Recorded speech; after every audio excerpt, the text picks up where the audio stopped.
उठा लगवा के बोलते हैं कि फला स्कीम है आपकी लाडली बहना स्कीम, और ऐसी जो तमाम पंचायतों की जनपदों की जो स्कीम चल रही है उसमें आते हैं, अंगूठा लगाते हैं और पता चलता है कि आपका जो पैसा होता है वो निकाल लेते हैं। तो इसी संबंध में हम लोग आपको जागरूक करने आए हैं, जानकारी देने आए हैं कि जिस व्यक्ति के बारे में आप नहीं जानते हैं, ना उनको देखा, ना वो आपके सरपंच से के माध्यम के आ रहे हैं, ना ही वो आपके सचिव के माध्यम से आ रहे हैं, तो ऐसे व्यक्ति अगर कहीं अंगूठा लगवाते हैं तो बिल्कुल नहीं लगाना है। आप अपने घर में आसपास के जो समझदार व्यक्ति हैं, पढ़े लिखे व्यक्ति हैं, उनको इस बारे में बताना है कि ये ऐसे आए हैं और इस प्रकार से ये बता रहे हैं।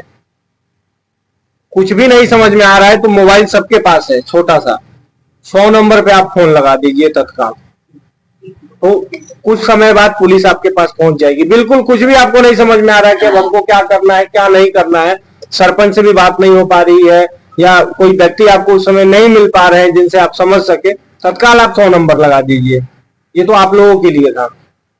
बहुत सारे लोग सोशल मीडिया चला रहे हैं, डिजिटल अरेस्ट सुने होंगे आप लोग, फोन करके बताया जाता है कि जैसे आपका लड़का कहीं पढ़ रहा है या आपके कोई परिवार के सदस्य हैं बाहर नौकरी कर रहे हैं, वहां से फोन आता है कि इनको ड्रग्स के साथ पकड़ा गया, गांजा, स्मैक, हेरोइन, कोरेक्स लखनऊ में पकड़ा गया, दिल्ली में पकड़ा गया, कलकत्ता में पकड़ा गया, और हम लोग नारकोटिक्स डिपार्टमेंट से बोल रहे हैं।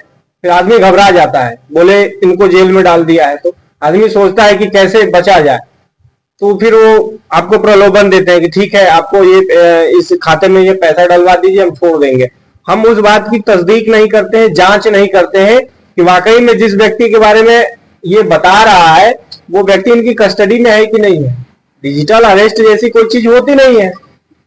जी सर, आपको कोई लिंक के माध्यम से, वीडियो कॉल के माध्यम से बताया अभी नंबर पर कोई फोन करके बोलता है कि आपने ये गलती किया, आपके खाते में इतने पैसे आ गए हैं और आपने ये धोखाधड़ी की है, चोरी किया है, चाहे जो भी कोई अपराध लगा करके बोले आपको अरेस्ट किया जाता है, आप इतना पैसा डालिए, तो बिल्कुल डरने की जरूरत नहीं है। ऐसी कोई चीज होती ही नहीं है। अगर कोई किसी के विरुद्ध मुकदमा भी होता है तो पुलिस उसके घर आती है, विवेचना करती है, उससे पूछताछ करती है। फोन के माध्यम से किसी को गिरफ्तार किया जा सकता है, आप तो अपने घर पे, हम कैसे पकड़ लेंगे आपको? दिल्ली की पुलिस, हरियाणा की पुलिस, राजस्थान की पुलिस, दिल्ली की पुलिस गिरफ्तार कर सकती है कि आप मोबाइल के माध्यम से, इंटरनेट के माध्यम से। ये क्वेश्चन है, साइबर फ्रॉड होता क्या है, कैसे होता है, वही हम बता रहे हैं। साइबर फ्रॉड मोबाइल के माध्यम से, इंटरनेट के माध्यम से, सोशल मीडिया के माध्यम से, जो आपके बैंक अकाउंट्स हैं, नेट बैंकिंग चल रही है, उसमें यूपीआई आप अपना अकाउंट बनाते हैं या इंटरनेट बैंकिंग की आईडी पासवर्ड होता है, उसमें कोई लिंक भेज करके, कोई यूपीआई या फोन का मनी का रिक्वेस्ट भेज करके, या आपको दूसरे माध्यमों से आपकी जानकारी प्राप्त करके, पैन की, आधार की, बैंक की, आपके ओटीपी वगैरह की जानकारी प्राप्त करके और आपका पैसा निकाल लिया जाता है, वही साइबर फ्रॉड है। हट गया है वो भी, लेकिन फिर भी अभी तबियत में ज्यादा वो नहीं है। आजकल एक और चीज बहुत ट्रेंड में चल रहा है, तो वीडियो कॉल करता है और आपकी फर्जी जो फोटो है एडिटिंग के साथ गंदी फोटो बना लेता है और बोलता है कि आपके में जितने दोस्त हैं, मित्र हैं, आपके कांटेक्ट हैं, उनको भेज दूंगा। तो आप डर के मारे कि हमारी छवि खराब हो जाएगी, लोग क्या सोचेंगे हमारे बारे में, आप उसकी बातों में आकर के, और वो बोलता है कि हमको 20,000 भेज दो, 50,000 भेज दो, तो मैं डिलीट कर दूंगा। अगर आप पैसा नहीं भेजते हैं तो वही फिर दूसरे नाम से कि मैं फला थाने से बोल रहा हूं, एक महिला आई है, इनने रिपोर्ट किया है कि आपने इनके साथ ऐसी ऐसी वीडियो बनाई है, वो भी आप डर जाते हैं। उसका एक दूसरा रूप होता है, उसमें भी आपसे पैसे मांगे जाते हैं। तो इस प्रकार की कोई चीज होती नहीं है। आपको सोचने की, समझने की जरूरत है और इस प्रकार के जो फ्रॉड है उसमें पड़ने की नहीं जरूरत नहीं है। बिल्कुल आप ध्यान दीजिए, इंटरनेट के माध्यम से या यूपीआई के माध्यम से कोई पैसा या कोई लिंक या जो आपकी तमाम गांव ग्राम पंचायतों में स्कीमें चलती है, गूगल पे आप उसको सर्च करके कुछ भी क्लिक कर रहे हैं, कुछ भी ओपन कर रहे हैं, तो उसको एक बार सोचे समझे, क्लिक करने से पहले 2 मिनट रुके, क्या मैं सही कर रहा हूं क्या? अगर आपकी समझ में नहीं आ रहा है तो बिल्कुल भी लिंक को ओपन ना करें। यही सेफ क्लिक का हमारा प्रोग्राम है। इसी के माध्यम से हम सबको जा करके बता रहे हैं, क्योंकि इतने अपराध हो रहे हैं कि हम लोग कुछ कर ही नहीं पा रहे हैं। खाना हमारा गुड़ में है तो 5,000-5,000 रुपए भी निकाल रहा है तो करोड़ों रुपए निकाल रहा है। भाई हमारे लिए तो बहुत छोटी राशि है, लेकिन एक मजदूर के लिए तो पता चलता महीना 2 महीना 4 महीना की जो बचत होती है वो रहती है। दूसरा एक फ्रॉड आ रहा है कि कोई आपका व्यक्ति कहीं है, अचानक आपको फोन आएगा कि आपका लड़का है, भाई है या आपके पति है, इनका एक्सीडेंट हो गया है, फला फला अस्पताल में भर्ती है, तत्काल इलाज कराना, नहीं तो जान नहीं बच सकती है, 2 लाख रुपया इस खाते में भिजवा दीजिए। आदमी डर जाता है कि अरे कैसे सच में बाहर गया हो, और उस समय अगर आप उनसे संपर्क करने की कोशिश करें और पता चले कि उनका मोबाइल नंबर भी स्विच ऑफ हो। भाई ऐसा हो सकता है ना कि किन्हीं दूसरे कारणों की वजह से मोबाइल बंद हो, आपसे संपर्क नहीं हो पाया, आप डर के मारे उस खाते में पैसा डाल दिया, बाद में पता चला कि अरे ऐसी तो कोई चीज ही नहीं हुई थी, ना उनका एक्सीडेंट हुआ था। तो इस प्रकार की जो अगर फोन आते हैं, थ्रेट आते हैं, तो बिल्कुल डरने घबराने की जरूरत नहीं है। सीधे सीधे आपको 1930 शासन ने एक हेल्पलाइन जारी कर रखी है 1930, यहाँ पे उसका हमने वो भी लगाया हुआ है। उस पे जैसे आप 181 के माध्यम से 181 के माध्यम से आप लोग अपनी शिकायतें दर्ज कराते हैं कि पुलिस ने हमारी FIR नहीं लिखी, तहसीलदार ने हमारा नामांकन नहीं किया, है ना, सरपंच हमारी ये योजना में नाम नहीं जोड़ रहे हैं। वैसे ही 1930 में फोन करके और आप बता सकते हैं कि इस नंबर से मुझे फोन आया था और ऐसा ऐसा वो हमको बता रहे थे।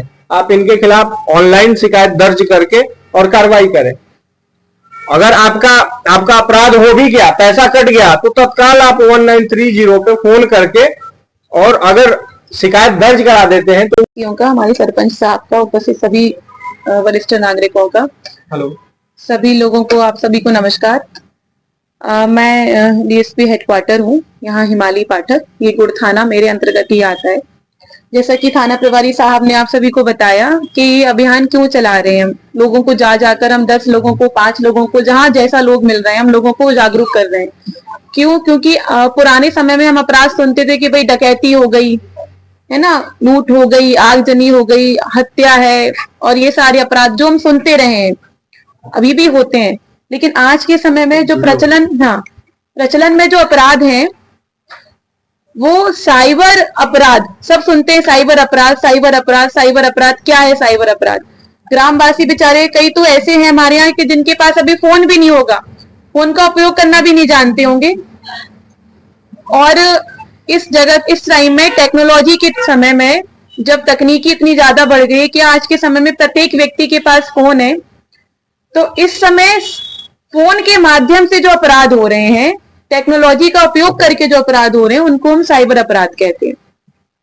मतलब आपको पता ही नहीं है, आप अपनी जगह बैठे हो, अपराधी किसी दूसरी जगह बैठा है और उसने आपके साथ में अपराध कर दिया। किसके माध्यम से? फोन के माध्यम से, किसी भी तकनीकी के माध्यम से। वो फोन हो सकता है, इंटरनेट हो सकता है, या अन्य कोई तकनीकी हो सकती है, उसको बोलते हैं साइबर अपराध। अब यहाँ चूंकि महिलाएं बहुत ज्यादा बैठी हैं, हमारे वरिष्ठ नागरिक सभी बैठे हैं, तो जैसा कि थाना प्रभारी साहब ने बताया आपको कि इस तरीके के कई अपराध होते हैं कि आपका OTP मांगते हैं, मोबाइल में कोई फ्रॉड फोन आता है कि भाई आपका कोई योजना में नाम जुड़वाना है।